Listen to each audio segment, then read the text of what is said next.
sur Europe 1. Plus de 12 millions d'élèves ont donc repris le chemin de l'école hier pour une rentrée totalement inédite sous le signe des masques et des règles sanitaires.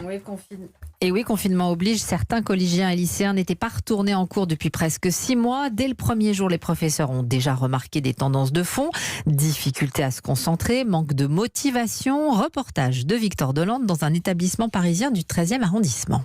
Dans la salle des profs, Madame Lambert semble déjà fatiguée par la reprise. Quelques heures passées avec des collégiens lui ont suffi pour se faire une première impression. Je les trouve très à l'aise pour des sixièmes. Ça veut dire qu'ils prennent la parole très allègrement, qu'ils se lèvent, qu'ils ont besoin de se remettre tout simplement dans le bain. Même sensation pour sa collègue Sarah Astier, professeure de sport. Ils sont un petit peu sortis du cadre scolaire et je pense qu'il va falloir peut-être un peu plus de temps que les autres sixièmes pour qu'ils intègrent toutes les nouvelles règles et qu'ils se remettent effectivement au travail. Au lycée, Madame Marins a déjà repéré un manque de motivation chez les secondes. Ils ont du mal à se mettre en route, ils ont du mal à se dire qu'ils vont reprendre une année normale, à travailler, à se remettre au travail. Est-ce que les élèves se remettront vite au travail? Oui, ce doute existe bien dans la tête de tous les professeurs.